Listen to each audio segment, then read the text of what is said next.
financial sector. So first of all, I would like to introduce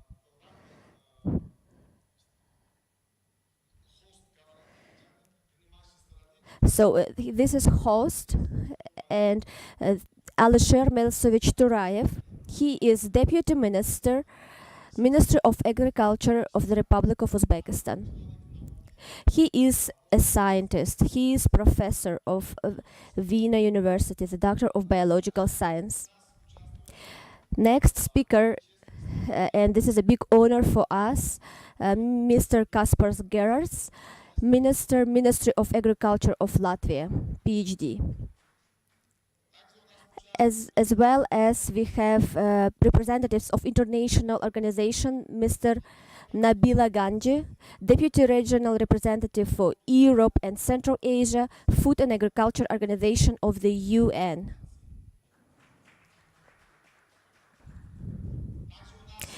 We also would like to greet Mr. Lucas Casey.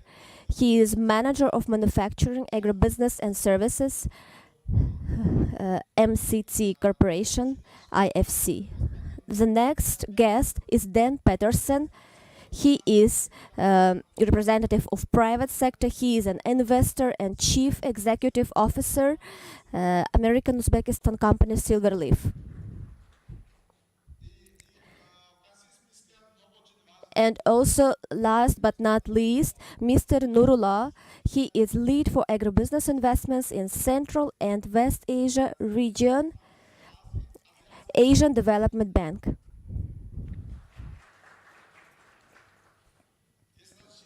So if you would like, we will start our discussion, and the first speech, the first greeting speech, I will give to Mr. Alisher.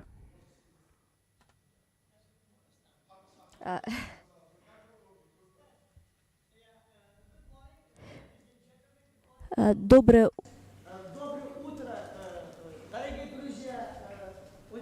Good morning, our friends, our ladies and gentlemen. This is a big honor for us to be here.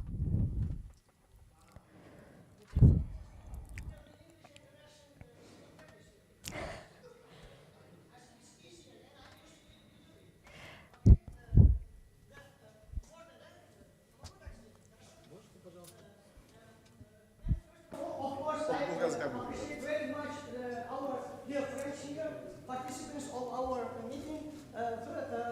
Изначально я очень благодарю наших друзей, гостей, которые сегодня принимают участие в этом форуме. Я надеюсь, что этот форум будет интересен и достаточно неформальным. I hope that this forum will be a little bit informal and nice and discussable. And I'm very happy to see my personal friend, Dan Patterson. And I would like to tell a few words about Dan and his family here. Я очень рад увидеть моего друга, близкого друга Дана Паттерсона, да, у которого я еще вижу здесь его семью, друзей. Dan is doing great job in Uzbekistan, not only as an investor, but he's also bringing to our country innovative technologies, extension services. Да, не только инвестор в Узбекистан, но он еще и привозит в Узбекистан западноамериканский ноу-хау в сельском хозяйстве. Да, he is doing very big humanitarian work. Да, он еще меценат. Он помогает людям to create jobs, to keep their health. So I wish you very good luck then, and we are all with you. And we are doing everything to help you. Да? И я, конечно, желаю, чтобы Dan подольше был в Узбекистане, потому что it has also historically very big tie to Uzbekistan. His family, his relatives are here since 30 years. У Дана там семья и его, значит, по-моему, Федор был, да, здесь? Да, больше 30 лет в Узбекистане, поэтому я, конечно, желаю, чтобы Дан имел успех, потому что он очень любит Узбекистан. He is, in fact, unofficial Uzbek citizen. Александр Алексеевич, хотя микрофон подать, потому что записывать телевидение тоже. Телевидение записывает, да. Да, поэтому... Yeah, so as an official person here, I would like little bit to give you the picture of Uzbek agriculture. Как официальная персона здесь, я хочу чуть-чуть вам дать картинку сегодняшнего сельского хозяйства Узбекистана, да? But before that, I would like to landmark some great news for our country, да? Но до этого я хочу вам рассказать несколько очень радостных событий, которые произошли недавно для нашей страны. First of all, the boycott of Uzbek cotton was lifted, and now we can again trade our good quality, high quality silky cotton to the world market. Да? Ну, первое, значит, вот этот бойкот узбекского хлопка был снят, и мы опять можем войти в мировой рынок с нашими великолепными качествами хлопка. Вы знаете, что в Узбекистане есть шелковый хлопок, да, и другие очень высококачественные хлопковые изделия.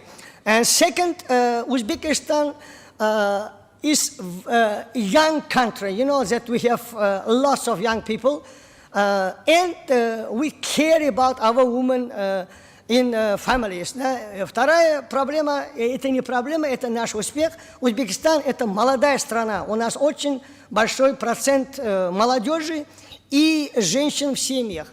And we recently initiated bringing those young people and women to agriculture by giving them from 0.1 hectare to 1 hectare land. So far, 180,000 hectares of land distributed to almost 700,000 young and women in Uzbekistan.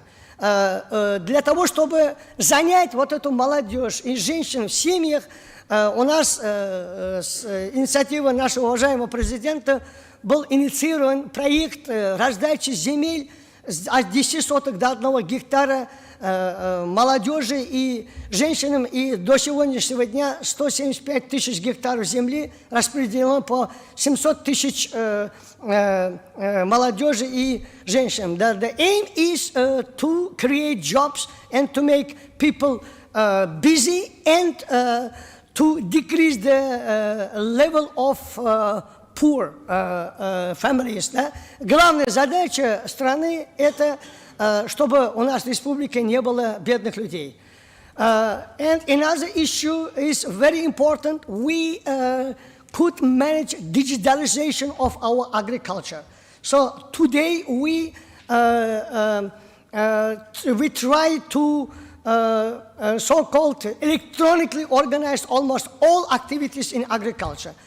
Другая наша инициатива – это диджитализация, цифровизация нашего сельского хозяйства. У нас главная задача наша, чтобы каждый сантиметр земли под сельским хозяйством можно было бы мониторинг сделать, и чтобы это было прозрачно, что, вы, как знаете, очень важно с точки зрения там, устранения коррупции в распределении земель. Да? And this is very important also to combat corruption, which is unfortunate, sometimes happens when we distribute land to farmers and to youngs. Another issue, very important, general, is Uzbekistan did steps towards being member of WTO and GSP4. GSP Plus, you all know that this is extremely important for our country to be part of world economy. Вы все знаете, что Узбекистан сделал несколько очень важных шагов, чтобы быть членом ВТО и членом GSP+. И, конечно, мы понимаем, что еще есть этапы, которые мы должны преодолеть, чтобы соответствовать требованиям этих организаций. И если, когда мы зайдем в эти организации, конечно, это большой, гигантский плюс для нашего agriculture. In addition to this, I would like just for potential investments to describe that in any area of agriculture, we have huge potential for investments. Да, дополнительно к этому я хочу отметить, что в каждом направлении сельского хозяйства у нас есть гигантский потенциал для инвестиций. First, for example, we take very big care this year and coming years for soil issue. Да, первое направление – это почва и все, что связано с почвой. we would like not only to produce salinity or drought-tolerant varieties, but we would like also to return back saline soils to agriculture. We would like to normalize soil. Да? Первая задача у нас не только сделать сорта, которые устойчивы для солевых почв или для дефицита воды, но еще и нормализовать почву, чтобы те земли, которые вышли из строя, чтобы обратно их вернуть. This is a huge program, and soon there will be several decrees from the government towards this direction. Second direction is Uzbekistan is now have program, tremendous program. I think it's none of country in the world did such a large program of water saving, implementation of in agriculture, water saving technologies. Да, и второе направление, очень важное направление, которое не имеет практически аналогов в мире, это сбережающие технологии для использования воды. Да? У нас в Узбекистане 4 миллиона орошаемых земель. Uzbekistan has about 4 million irrigated land. And our goal is to irrigate all the 4 million hectares by dripping, by pulsar system, by any kind of water-saving technologies. И у нас задача эти 4 миллиона сделать так, чтобы везде мы капали, везде мы дождевали все те технологии, которые используются для сбережения воды. Да? Но еще мы сделали очень большой шаг для улучшения качества семян, сортов и рассад, саженцев, которые мы сажаем, интенсивные сады, вертикальные, значит, agriculture, да, потому что будущее это вертикальный agriculture. We did tremendous steps to improve quality of our seed material, in vitro kind of plantlets, virus-free plantlets, and we paid great attention to our greenhouses because future is for vertical agriculture because of the shortage of land. All those areas we are doing lots of efforts. Of course, we can make some mistakes. Nothing is easy in our life. And these are also open areas for investors and investments. Да, как я сказал, эти области, они очень важны. Конечно, не везде у нас перфект, да, в жизни не бывает перфект. Лучше сделать ошибки, чем стоять и ничего не делать. Мы делаем. И эти области, они очень большие области для инвесторов потенциальных. Да. Очень важная тематика – это стандартизация нашего продукта. Сделать униформ наш продукт. Very important part is standardization of our production and to get foreign certification because these are things which allow us to increase our export potential. Это области, которые там позволят нам увеличить наш экспорт потенциал, потому что инвесторы, которые приезжают, они еще и думают, как бы экспортировать свой товар. Because investors who are investing in Uzbekistan highly interested also on export potential. Кроме этого, впоследствии, я бы хотел сказать, in addition to this, I would like to mention that 2 года мы боролись против ковида, весь мир боролся. Я надеюсь, что мы все-таки ковид победили, я это верил, потому что human being, да, человечество любой вызов решит. Since 2 years long, Uzbekistan, among other countries, combated against coronavirus, and I hope that we overcame this problem. And I believe that human being can solve all problems. Now, unfortunately, we face another problem. Да, к сожалению, мы сейчас имеем другую проблему. Я бы хотел сказать, что Узбекистан – это очень мирная страна, мирная нация. Каждый узбек и узбекская семья имела опыт потери кого-то из семьи во время Второй мировой войны. Uzbekistan is a very peaceful nation. We are a very peace-liking nation. Because we know what is war. Because in Second World War, every Uzbek family lost someone. And in Uzbekistan, our main issue is we should develop in peaceful atmosphere. In Узбекистан главный наш лозунг – это мы должны развиваться в мирной стране. И Узбекистан, конечно, за мир, Узбекистан за то, чтобы любой конфликт между народами, между странами решать только за столом переговоров, никаких там, извините, оружия там не должно быть применено. In Uzbekistan is for peaceful solution of any conflict, any conflict in the world, and we are for peaceful solution of any conflicts in the world. And I wish you, all of you, peaceful land, peaceful country, and peaceful development. Because if we are in the peace, we can solve any problems which we are facing in our countries, in our land. Thank you very much.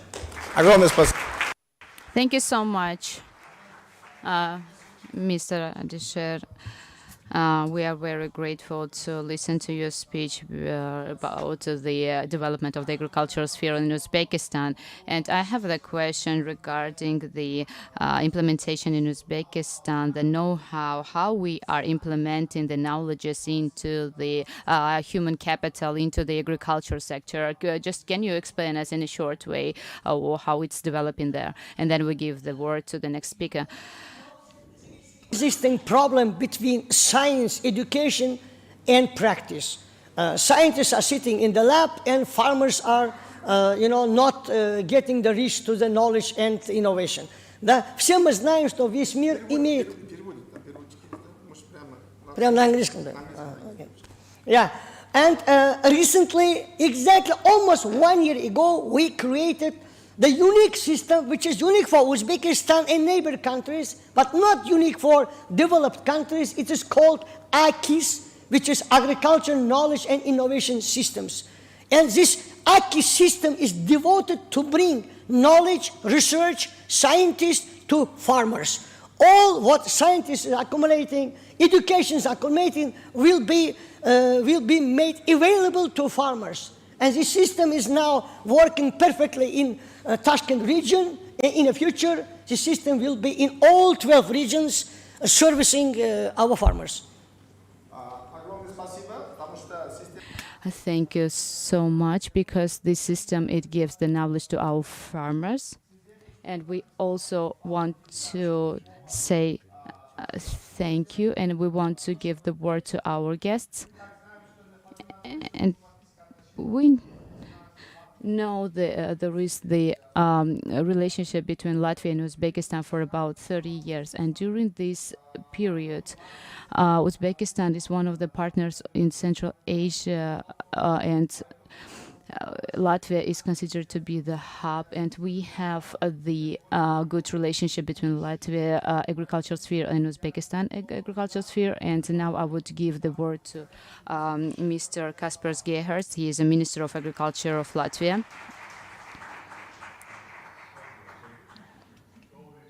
Ladies and gentlemen, let me begin. Let me begin by expressing my deepest appreciation for the opportunity to participate in this high-level forum. Latvia, as a small, dynamic and open economy, has implemented a wide variety of reforms that have contributed to the growth and development of agriculture in general. However, agriculture is and must also be a sector that is subsidized by state or other aid instruments, as agriculture is subject to unexpected challenges, both economic and political, and natural and disaster-related. But at the same time, it's also one of the most regulated sectors, since it provides not only food security, but also food safety. Latvia joined the EU in 2004, and our agricultural development is linked to the EU Common Agriculture Policy.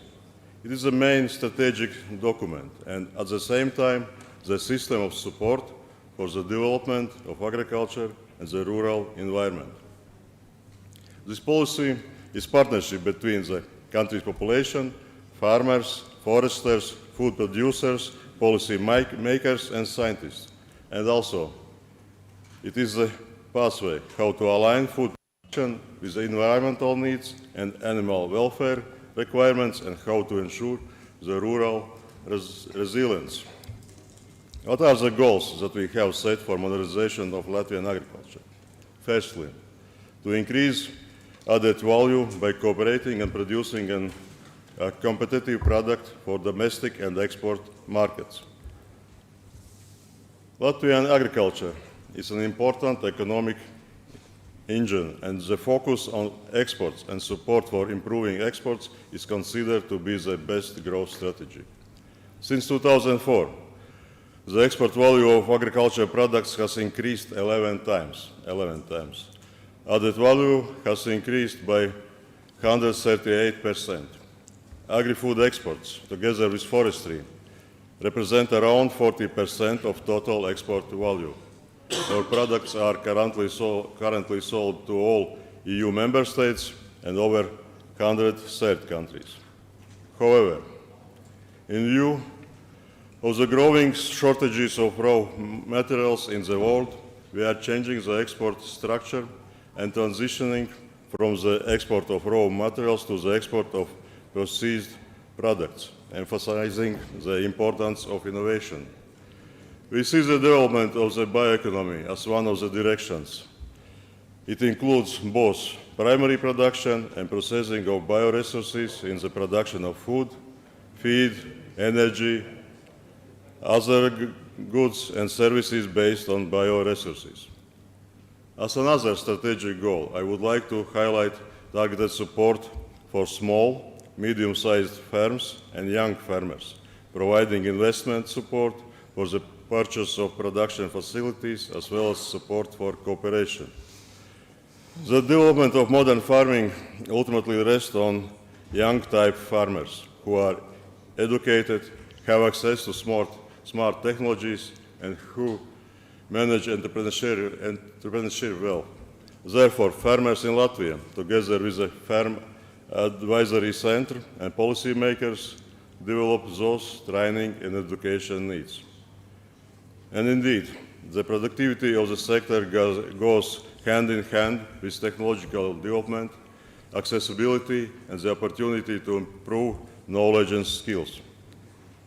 In summary, I would like to emphasize that for the development of agriculture and fisheries and for stronger international competitiveness, it is equally important to have available funding for the sector, regulatory framework, and technological developments. The first two are provided by the state. The last must be done together. The state, the social partners of the sector, farmers and fishers. And the fact that the modernization of agriculture is on the right track is confirmed by an increase in the value of exports. Thank you. Thanks a lot. Thank you.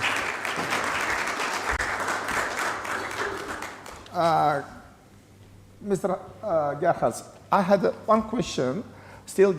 We are just new country. We are starting export potential. You are already mentioned you have 11 times increased production export. What initial steps or what kind of recommendation required to our private sector people to reach higher market like Europe or other countries? Thank you. Yeah, thank you for the question. First of all, of course, this is certification and standardization of products. But second is also targeted support for your best sectors, maybe where you have old tradition, where you have good experience, and in that part you could and you can give some targeted support from the state.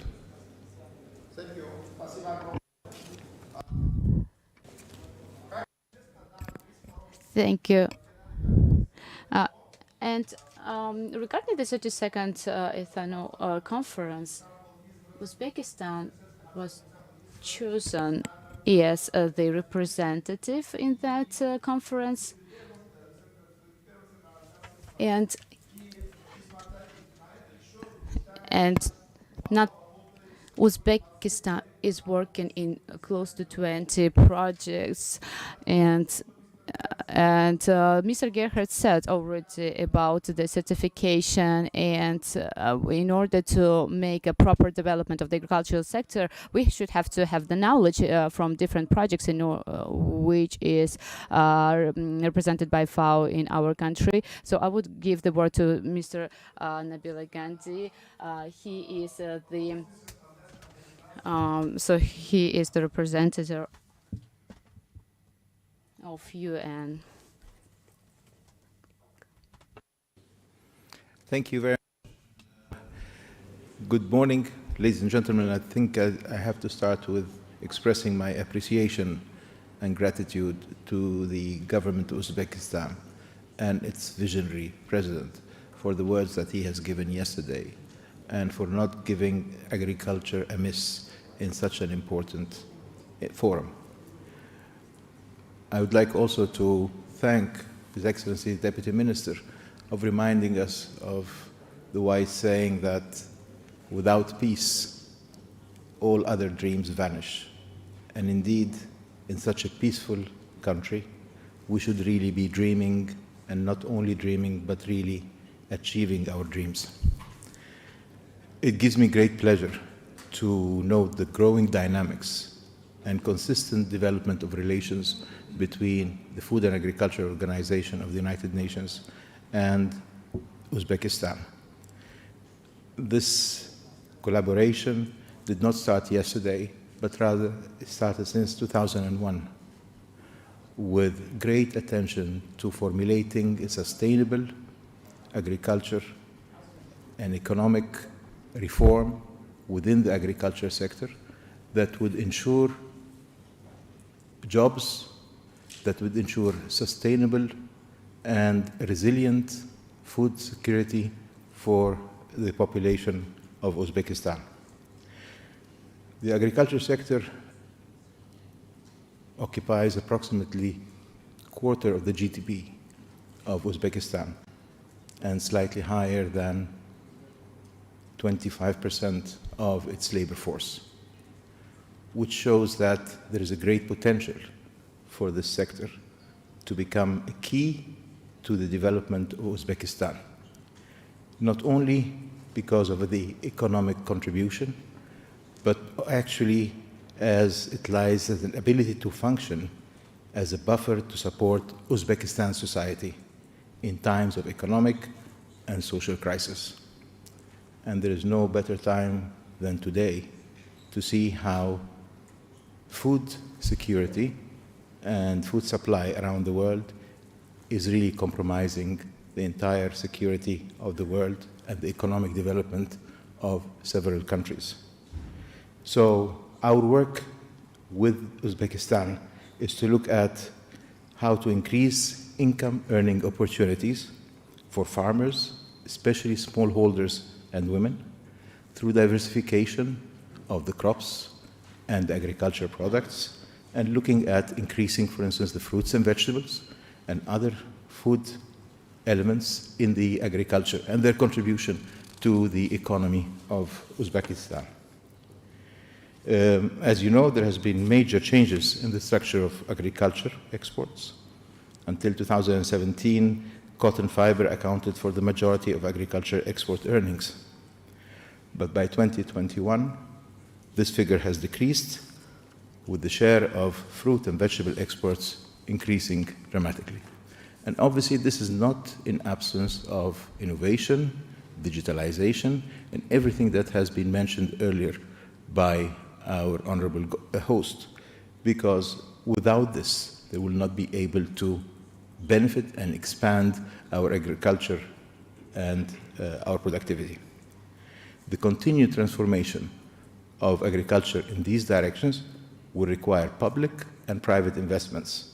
And this is why it is important for such a forum to identify and highlight the issue of agriculture, whereby it provides an excellent opportunity to understand better the quantum and sequence of investments required and the roles of both the public and the private sector and the private investments, which are all complementary in this regard. Thank you. Огромное спасибо, господин. Thank you so much, Mr. Navila. I have a question for you, if you can respond. There is the stabilization problems now, and in this stage of the development of the world. How do you think, what measures Uzbekistan should have to take in order to ensure the stability of food prices and stable supply of the population? So those stages should be evenly, smoothly processed. Can you give us your own opinion?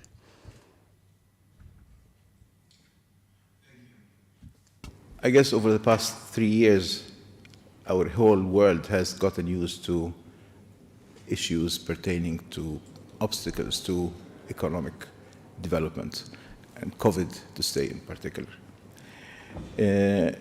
Now we're seeing a different kind of obstacle, which is the conflicts and how its effect is on our economies and our food security.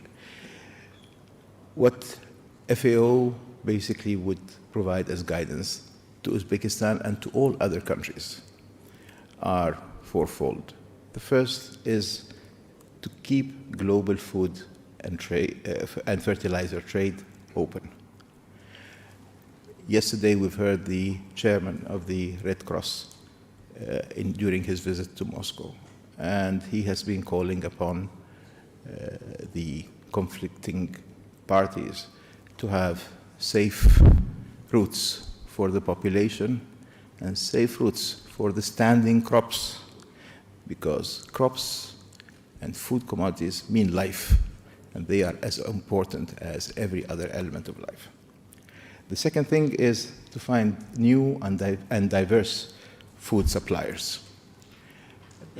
This is especially relevant to countries that rely on imports for their food security.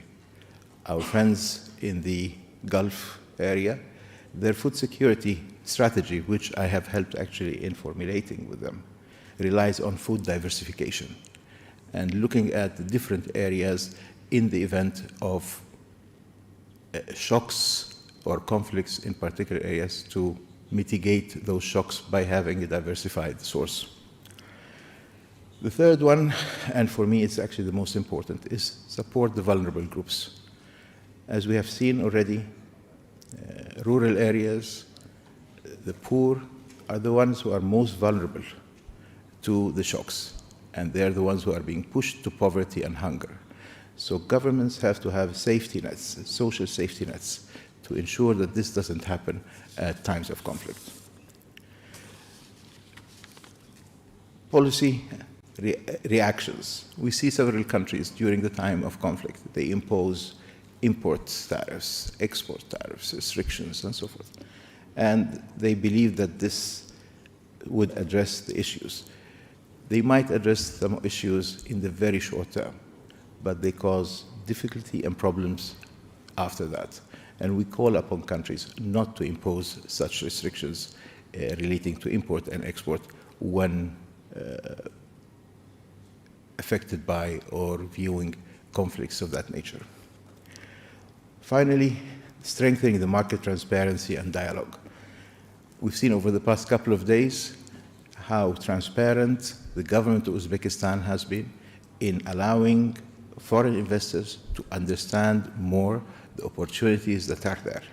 And this is at the core of basically a transparent environment whereby the public and the private investors join hands for the better of the country and its population. Thank you. Thank you very much. Огромное спасибо, господин.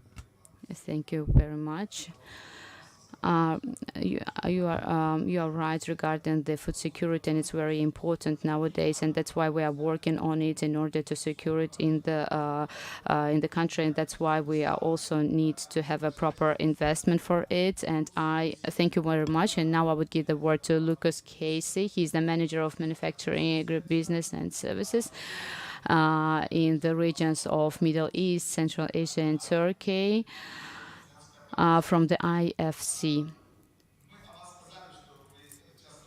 We talked about you before. We knew that you were in the other session. We should have to say that the IFC is during the last 30 years. It works in Uzbekistan, and we have good collaboration with them in different sectors, and it connects energy sector, healthcare, the agriculture, chemical industries as well. And for today, IFC, it has more than 225 million of various sectors of the economy. And I think that IFC has continuous plans for the development of the country. And Mr. Stephanie is here, and I think they are conducting different type of negotiations right now in order to sign the new agreements and memorandums. I have a question to Mr. Lucas Casey. What do you think, based on your experience in the real sector of the economy, what should be done to encourage local producers to produce products with a deeper degree of processing and establish infrastructure for the for the transportation? That means the post-processing. So we know that IFC has a huge experience in different countries, and if you can give your experience to us, share your experience, it would be good for us. Thank you. Извините за задержку. Я Я действительно сказал, выступил. да. Так что Thank you so much. I will give my speech in English. However, I would like to respond in Russian as well. thank you very much, Adham, for that very nice introduction. Indeed, the International Finance Corporation is the private sector investment arm of the World Bank Group. We are very excited about investing in not only, as you mentioned, in the agribusiness sector, but in many other sectors of the Uzbek economy. I will definitely answer your question in terms of what is needed, what we find to be needed for a sort of a robust growth, and what kinds of stimulus is needed. But first, I think I want to maybe share maybe the easiest way to share how we've sort of reached some of our goals is with an example. And that is with the actually two recent investments that my team has done in Uzbekistan. One is and they're both agribusiness related, and that is in the fertilizer sector, with both of which are with Indorama company, a very large holding. One was a loan to support the development of the Indorama Kokand fertilizer company in the Kokand region. And the second one was a more recent loan that we signed with Indorama Agro, which is a cotton farming operation in several regions, mainly in the Kashgaria region of Uzbekistan. And I think the cotton investment is probably the most telling. I actually got a chance to visit it this past week, earlier this week. As with cotton, I know we don't often necessarily think of cotton as sort of linking with food, but it is agricultural. It does deal with farmers, and there are a lot of parallels between the cotton industry and other horticulture and other agribusiness growing industries. It's no secret that, as you were mentioning, the agriculture sector occupies a very large portion of the Uzbek economy. And in this investment, the company Indorama is building up its cotton farming operation and working very direct, either with their own employees who are farmers, who are cotton farmers, or with contract farming with the farmers. And really now getting to the answer to your question, what is needed? Needed are effective means of working with farmers. And for us as a bank, that is probably one of the biggest challenges. It's with a company like Indorama, it's a large holding, so it's easier for a bank to sort of work with these companies. But then that puts the onus on to Indorama to figure out ways to work with the farmers.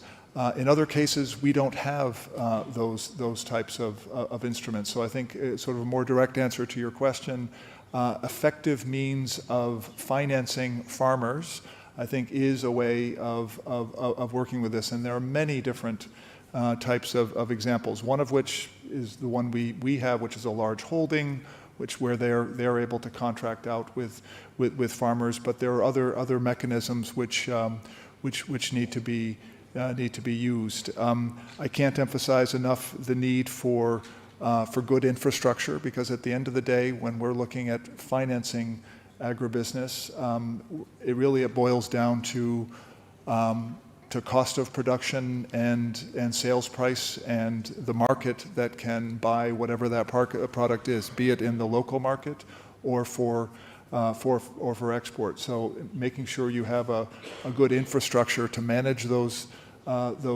costs is critically important. You take things like roads, rail transport, efficient distribution systems, and then within Uzbekistan, we see great potential to really help develop all of those sectors. The inputs like the fertilizer sector that I mentioned that we supported. Also, there has to be a fluid supply chain with little disruption. I mean, we've heard with the COVID crisis that disruptions in global supply chains, but in Uzbekistan, I think some of even the basics in the supply chain need to be addressed, be it with whatever inputs you have for your crops.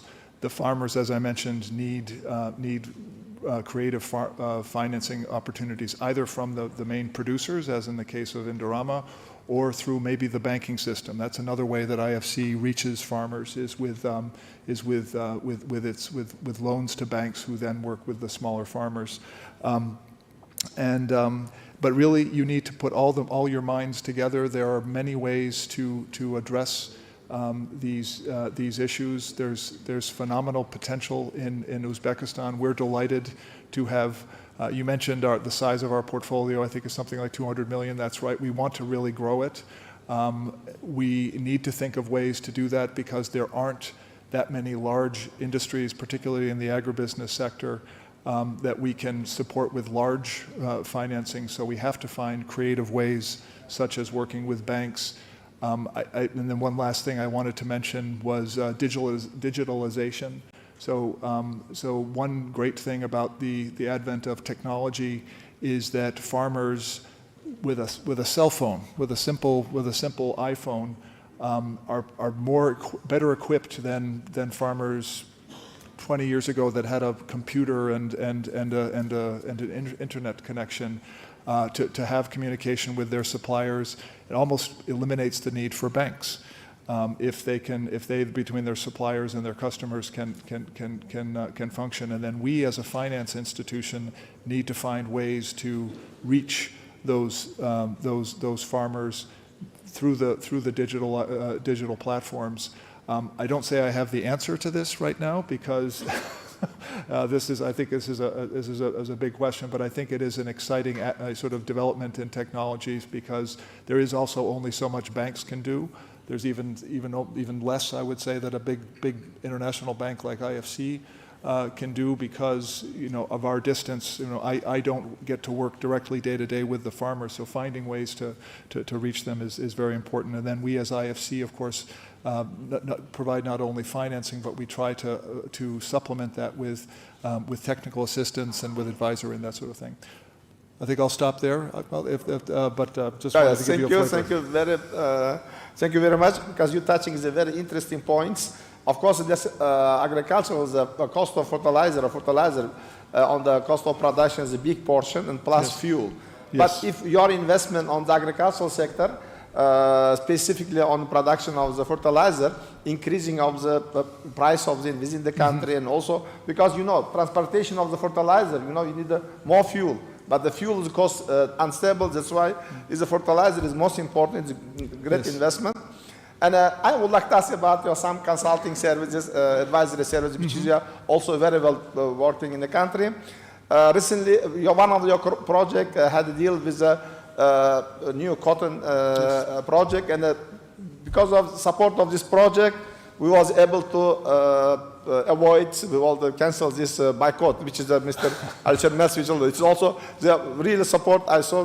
Can you tell about this project? I'm very Thank proud you. of that. That you're very nice to mention that. That's one of the things we're really proud of at IFC. Is and I don't think we can take credit for ourselves having the boycott lifted, but I'd like to think we were part of a very big effort. Really, and obviously the Uzbek government was very keen to do this.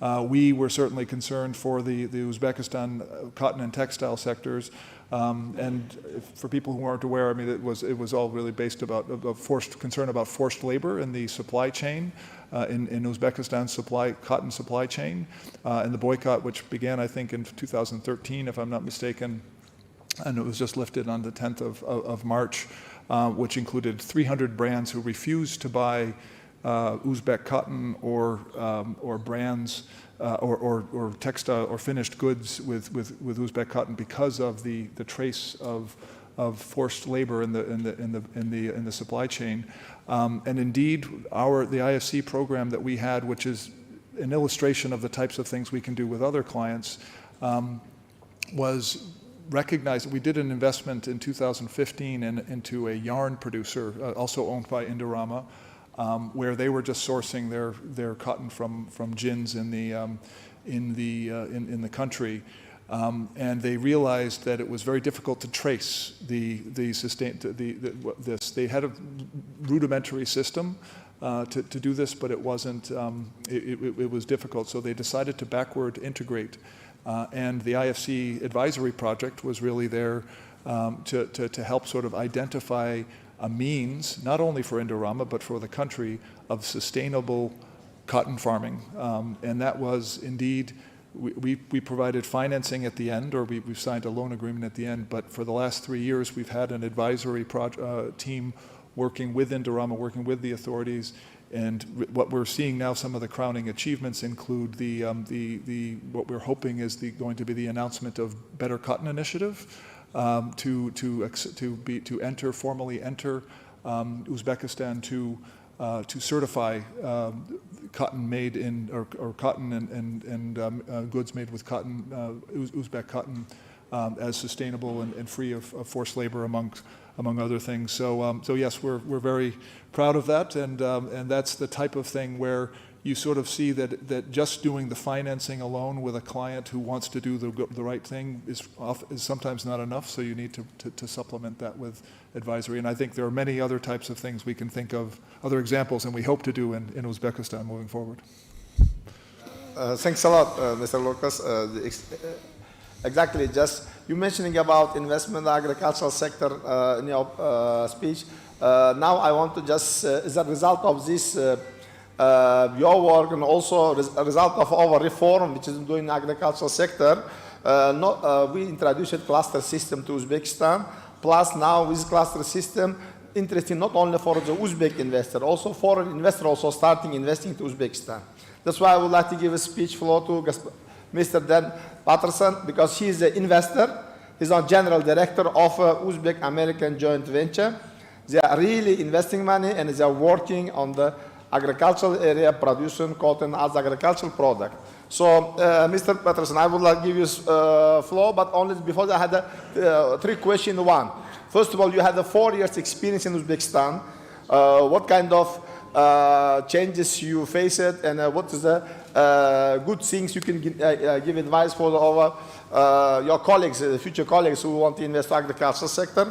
Second part of this economic reform in Uzbekistan, how much affecting of your business, and also what is your future plan of a silver leaf, what you want to do achieve on the coming years? This is something like a guidance for us all our potential future investors. Thanks a lot. Mr. Dan has Mr. Dan, маленькая презентация, он будет показывать экране. Mr. Dan will have small presentation. Please look at the screen.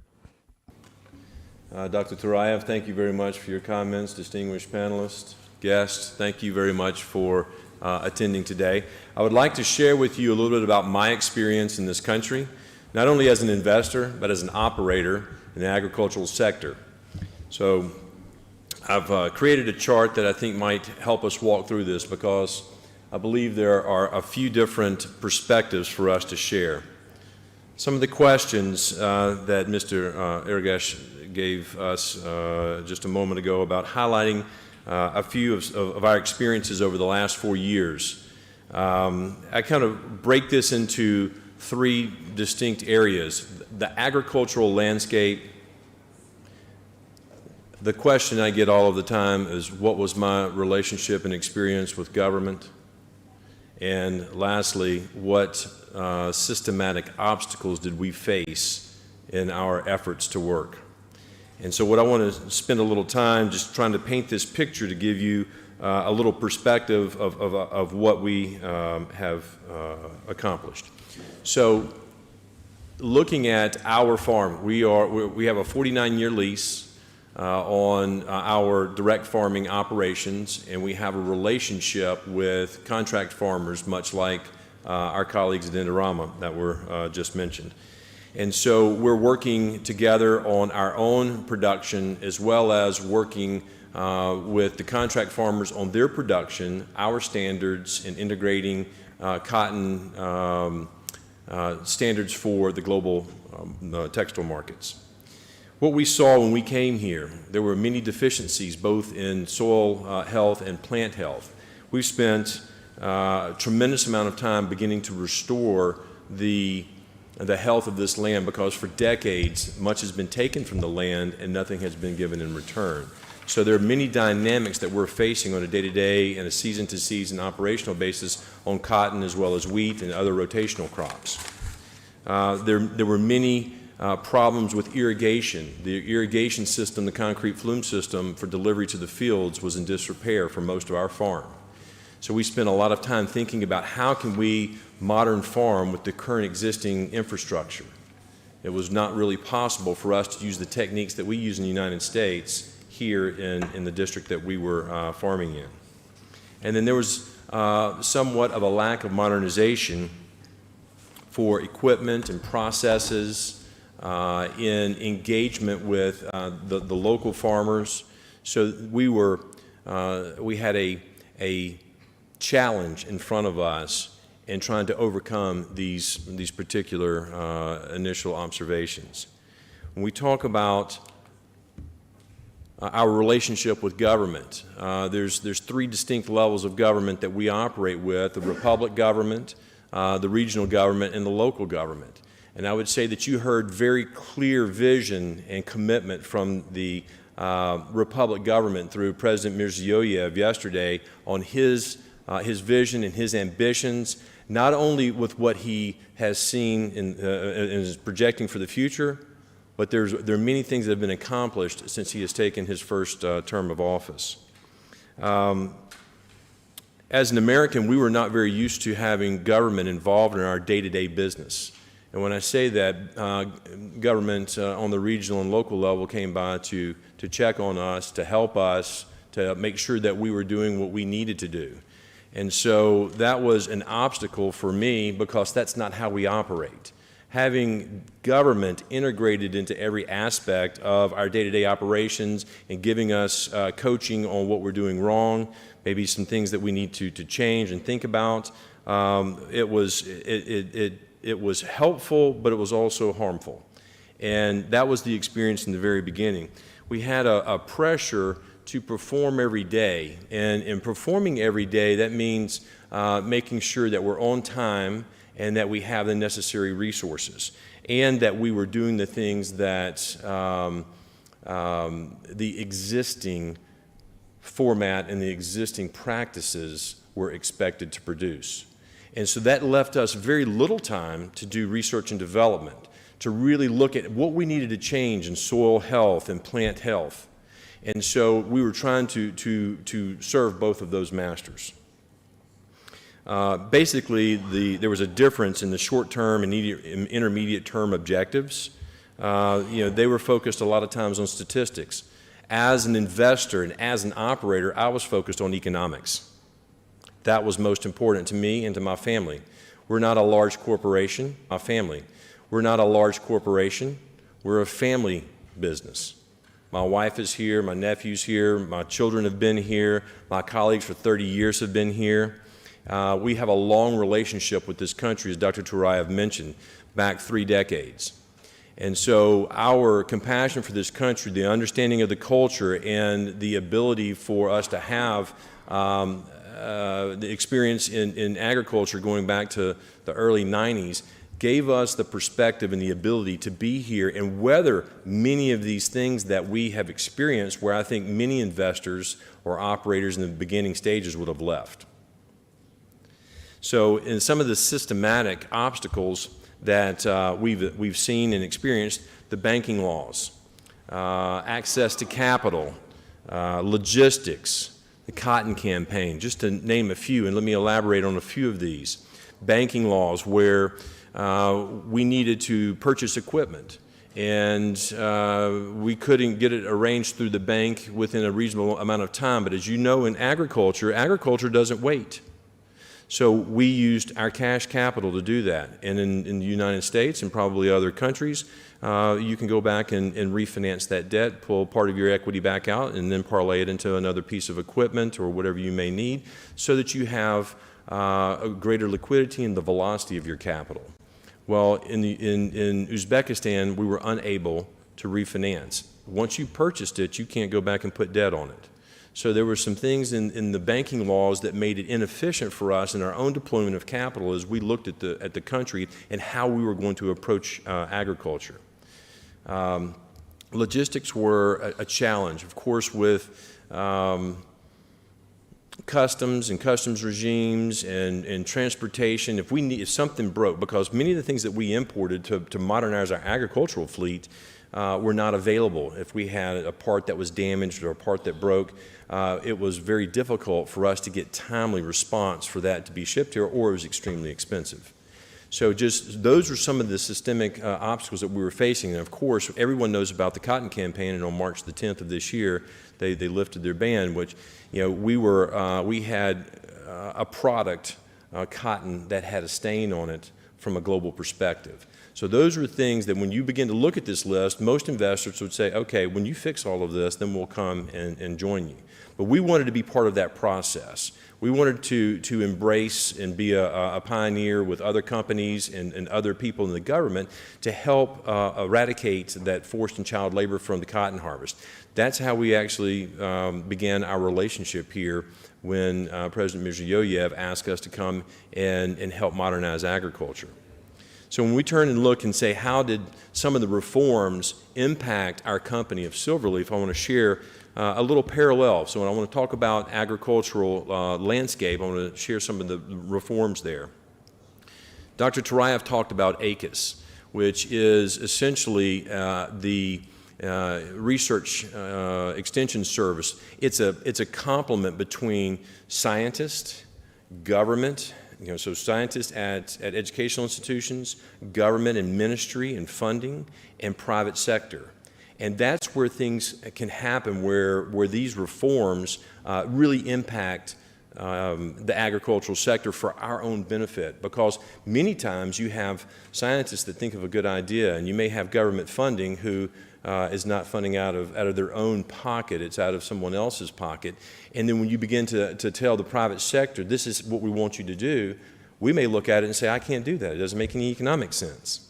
So the combination, the collaboration of ACUS is an extremely important aspect of how Uzbekistan moves forward and progresses their agricultural agenda. Water-saving technologies. And the government, through their reforms, have created subsidies so that farmers and clusters can begin to implement water-saving technologies, because it's a necessity. As we know, the scarcity of water resources around the globe is no more impactful than it is right here. When we receive our water from Kyrgyzstan and Tajikistan primarily.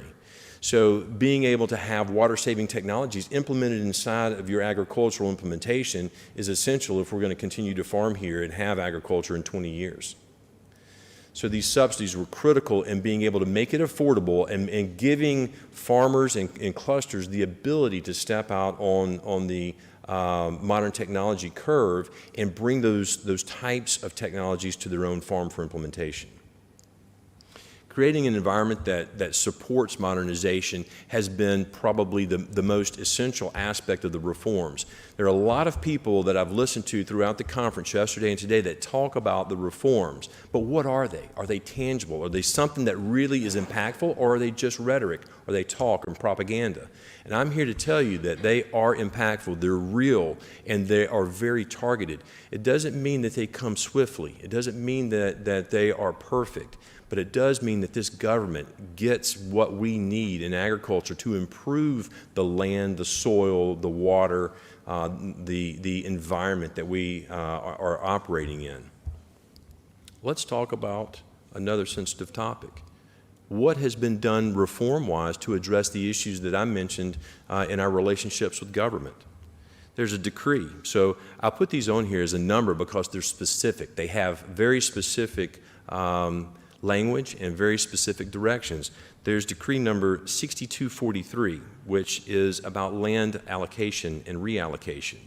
One of the dynamics that we experienced was farmers, do they work with us as a cluster, or are they working in contract farming? Yes. Are the contract farmers working in fear of government because if they don't do something, they may have their land reallocated? That was a big issue. I'm not going to sugarcoat it. It was a problem. Decree number 6243 stops that. So when we talk about the specificity of reform and whether or not Uzbekistan is serious about this, this is a very significant decree that stopped the reallocation at will by a local or regional Hoking. There's a process now, and it's cumbersome and it's fair. And it allows us now to have a better relationship with our farmers because it removes part of that interference with their operations.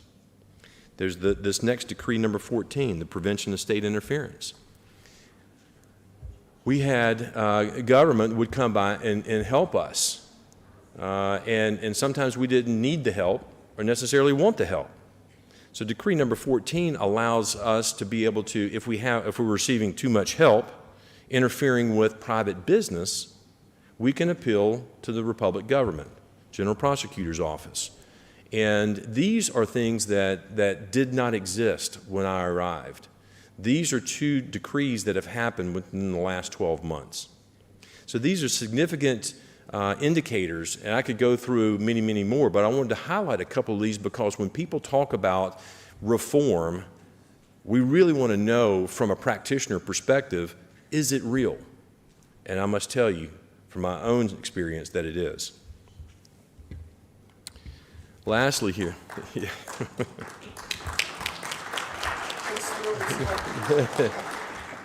lastly here, looking for the systematic obstacles that we face. Now we see on our panel we have many of the extremely well-respected international financial institutions and many more in our audience. So I know that EBRD mentioned yesterday during the speech with the president that they were working with the central bank. They're working on banking laws. They're working on the process to improve this environment. There's a priority and a focus on these banking reforms because we all need it. It's the Achilles heel that's holding back this economy because there's so many things that were written in the past and were never changed post-Soviet Union to the new independence of Uzbekistan. But for us to be successful moving forward, everyone knows we have to be able to have the correct types of liquidity and credit management and access to capital and the right types of capital for the right reasons. There's been a tremendous focus on infrastructure and innovation, whether it is in distribution and logistics or whether it's in irrigation and many of the PPP projects that are now being started to be able to revitalize the irrigation delivery system. Not just to the field, those are modern techniques, but there's a real desire and a need to be able to construct and modify existing water infrastructure. Because of the leaks, we've seen a rise in our water table in our fields. That brings about a whole host of issues that gets back to soil health and soil management. So lastly there, we talk about lifting of the cotton campaign boycott. Now we have a viable product, a global viable product. It's very important to know that, yes, last year we did not have any indication of forced and child labor in the cotton harvest in Uzbekistan, and that is a tremendous accomplishment over President Mirziyoyev's tenure as president. That has taken tremendous leadership and diligent execution at the region and district and farm level. The definition was broad, and then it became very specific. And even with the specificity and the narrowing of the definition for the review of how it impacts coerced labor, maybe not forced labor. So when we begin to look at this, and you see that the Uzbek Forum for Human Rights couldn't find any instance or indication of forced and child labor in Uzbekistan, I want to applaud the country for the tremendous accomplishment of that, because that is significant. There's a global appeal that also comes with this new lifting of the unconditional lifting of the Cotton Campaign pledge. So lastly, I'd like to just talk about what are our plans for the future. So we have on staff many international researchers that work from the United States and know Uzbekistan. They've been here a half a dozen times. They have worked extensively with scientists from Uzbekistan, with government ministries here. And so the continued collaboration with research and development in ACUS is paramount to our success, and I believe the success for other agricultural institutions here in Uzbekistan. We will construct our own pulsar plant. We will begin to create an investment where we have the pipes and the valves, the risers and the processes to be able to implement pulsar technology as a modern water-saving technology to implement in Uzbekistan. Many organizations use drip irrigation, and that's one of the other modern aspects of it. We believe that there are better economics with pulsar irrigation, and so we plan to also commercialize that. So we will not only just manufacture, we will begin to create our sales and implementation team. Our education team will also integrate into the institutional education platforms. We all talk about and hear about digitalization of traceability and sustainability. Digital data is becoming readily available and more affordable, but just because you have technology on board your equipment doesn't mean you have something that you can just claim as digitalization or technology. So when we look at it, we're looking at how do you actually utilize this data? How do we utilize this when we compare field yields versus applications, so that we can know in the future where to put out our fertilizer? Instead of putting out the standard rate across all hectares, then we can begin to analyze through our technology how to spoon feed different parts of our field with different types of applications. One, to reduce cost. Secondly, to reduce excess buildup of those fertilizers in our soil system, which already has salinity and high pH. So as we struggle with some of the systemic aspects of soil health here, we don't want to compound those issues. There's also a part of this in we're accessing some local producers and assemblers of modern technology and equipment here in Uzbekistan. I see Mr. Atajanov is here. He is part of that part of the government and quasi-government entities that allow us to have quick access to some of the most advanced technologies for cotton harvest and for production, for tillage and other aspects of agricultural production. Let's talk about what are our plans with government, and how do we see this evolving? There's been a climate of cooperation that has been created. I don't want to say it was ever adversarial, because it wasn't, but now through the reforms that Uzbekistan's republic government have passed, it has created a much healthier climate for us to address current issues and then collaborate together. It's not just about statistics anymore. Mainly it's focused on economics, because now the government realizes that the more successful we are and the better taxpayer we are, the more revenue that it's going to bring into the government revenue stream.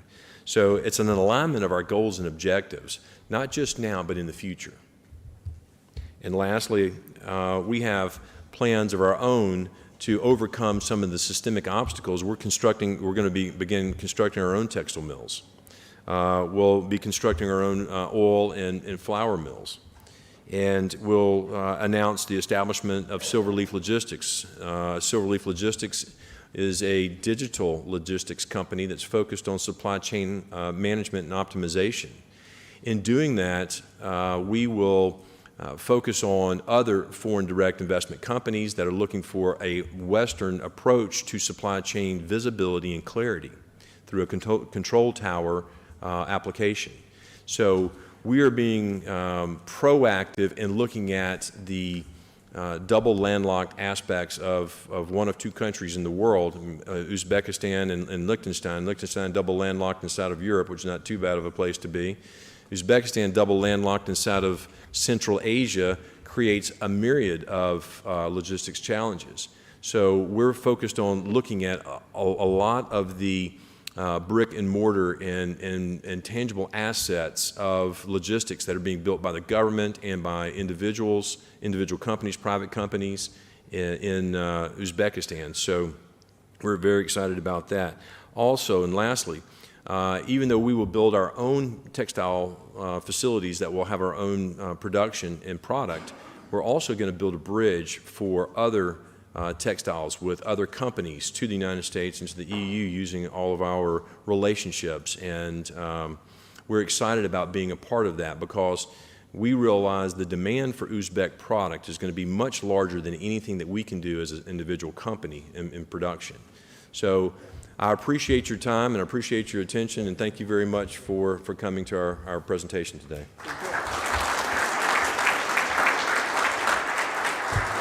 Mr. Patron, thanks so much. I don't have even a right to stop you, because you have a like systematic explanation of all your experience and the future. Thanks a lot. It's a good guidance for others. Now you talk about Uzbek cotton and the future of production, but still we have here, not last, but as was not important financial institution, Asian Development Bank. This bank also working in Uzbekistan to helping to deep processing of agricultural product, developing of supply chains. Like yesterday, Mr. Asakawa, president of ADB, explained it. ADB has a great plan for Uzbekistan. Let me give floor Mr. Nurullah. He's a lead specialist on investment to agribusiness, Central Asia and Western Asia countries of ADB. Please. Yeah, thank you so much for the introduction. So let me start by just giving a quick overview of what ADB has been doing in Uzbekistan. So far we have deployed around $10 billion plus in the country, mostly on the sovereign side, because for the longest time the impression was that there isn't much of a private sector here. But very recently we've become quite active on the private sector side. We've done a number of transactions across a range of sectors, mostly in the infrastructure and the financial institutions space. But last year we did our first transaction in the food and agribusiness space, investing in a very well-known retail chain in the market named Krasinka. We signed just after Christmas on the 28th of December. It was a landmark investment for ADB, our first food and agribusiness investment in the market. We dispersed just yesterday. So again, a big milestone for us. Yeah.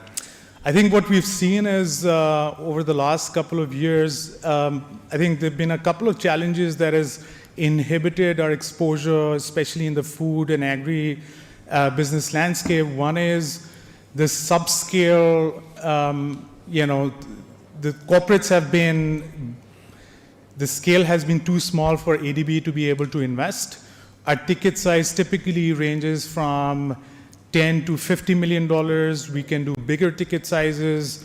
Doing smaller becomes a little bit of a challenge because of transaction costs.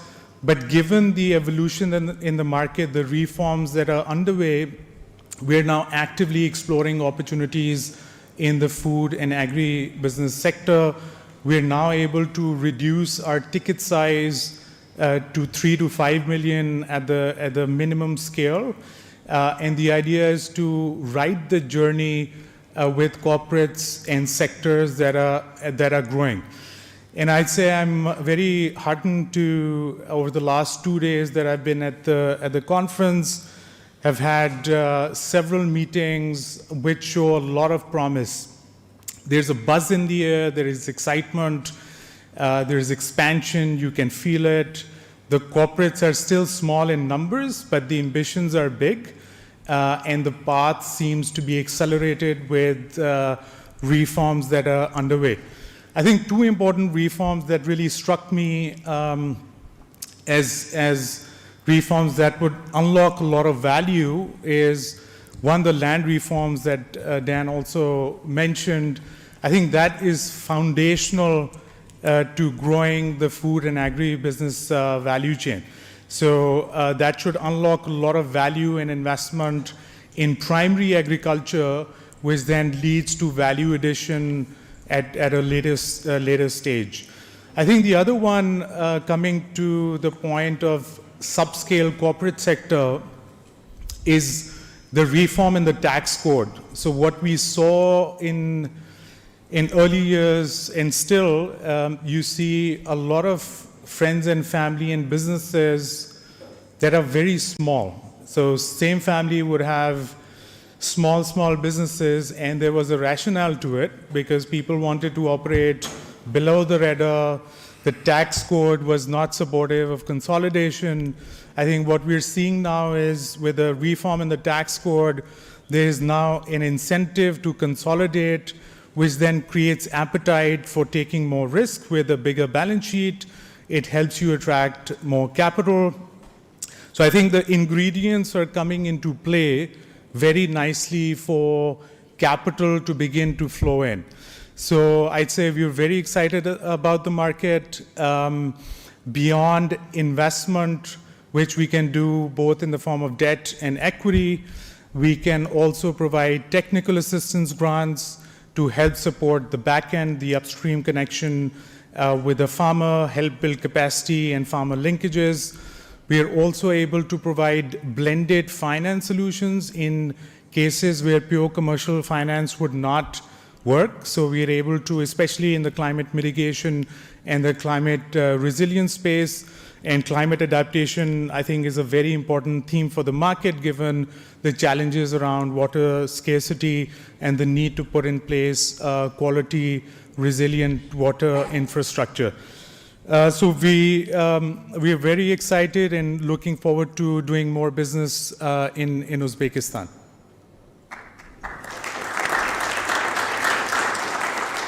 Mr. Nurullah, thanks a lot. It's a very nice explanation of the plan of ADB and what's going to future.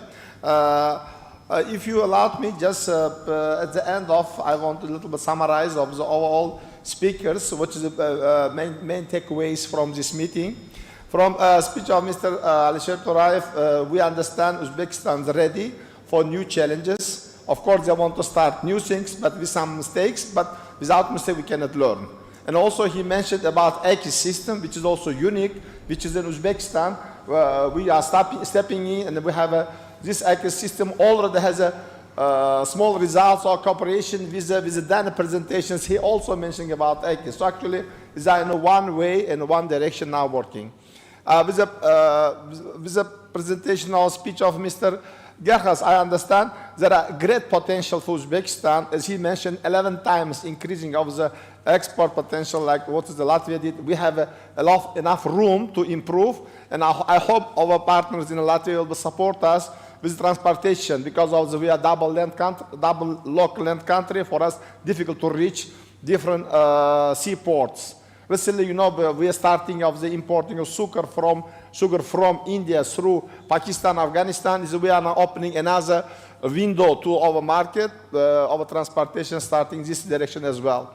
Mr. Nabil explaining of how important food safety and what steps should be done.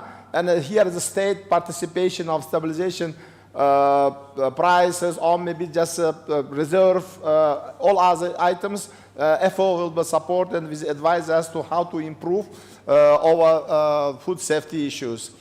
Mr. Lucas, he explaining about what IFC done and what will do in the future. Most important things now here, Representative Indaram also here, one of the good investment. First cluster of Uzbekistan was Indarama. They invested money. Now the result is coming, and the result of they also now extending the activities not only for fertilizer sector, not only cotton sector. They're entering for the fertilizer sector also. Because as I told, in production cost of cotton, I think the 40–50% of the cost of fertilizers. That's why the important steps they did. We wish you on behalf of all of us good success for this investment. But I cannot, even as a moderator, I had a right. No, I don't allow myself to stop speech of Mr. Dan. He did a great explanation and a great experience. You learned a lot. Now it's difficult to summarize. If anyone wants to see, we can share his slide, one summary slide. In one slide, he will explain everything. That's why it's a good professional presentation. Thanks a lot, Mr. Dan. And also, Gaspadir Nurullah explaining us what is ADB is doing. ADB now looking for future for investing in agribusiness sector. I hope we're going to see Mr. Nurullah often in Uzbekistan, in the Central Asia countries, not only for us. Here is like international forum of a colleague from Tajikistan, Kyrgyzstan also here. I hope ADB will be most active, participate on investing in agribusiness sector and consulting agribusiness sector. As no, as ADB is like not IFC, because ADB is a development bank, is their own private investment arm. But in a World Bank group, they have a separate organization. That's why ADB will be one day reach of the IFC target as well. Thanks a lot. First of all, on behalf of all of you, because we have a time limit, I just summarize it. I want to say thanks a lot. First of all, for time of our speakers. They are very important people. They had too many meetings. No problem after this session, they're going to run for their meetings. But I'm most appreciated to sharing your knowledge and giving a background of what you're doing and what's your plan. And I hope we in the future will see again for next international Tashkent forum. Maybe you can get investment forum. Maybe you can give new ideas to our participants. Also, I appreciate all our participants for listening and learning from experience of our speakers. If you allowed me in such note, I want to just close this section because we have a time limit, because my colleague also for next session ready to receive you on that. Okay.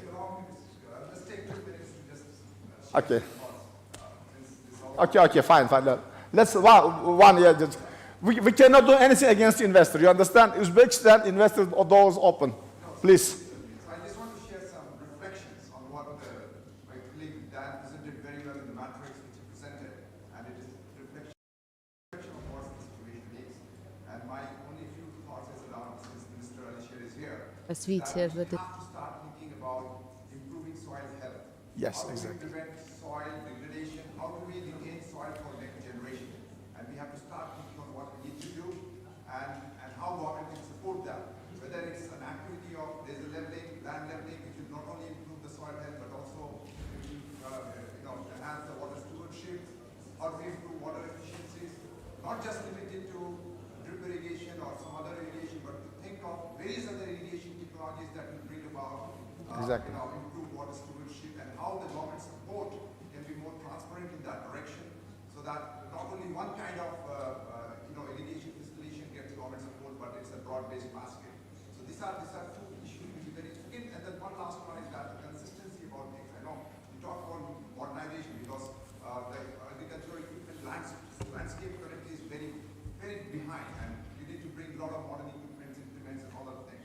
But there has to be consistency in policy framework to support that.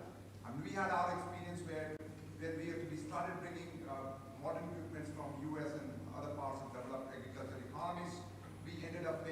substantial amount of custom duties on that just to protect a very inefficient local machinery equipment, which is just not tenable for a farming sector. So I hope these things can be looked into, and there's consistency of policy, and certainly whatever the decrees which are being issued, the rules, the laws which are being reinforced, new laws being made, enforced, those laws are respected in spirit. It's respected, it's honored at the regional level, at the district level. It's not just something for the sake of making things look good, but actually things should be good, and that's what I think. Thanks a lot. Yes, you are right. Exactly, just this water issue, soil issue is important. As you know, Uzbekistan receiving from Kyrgyzstan, Tajikistan water and consuming a lot of water.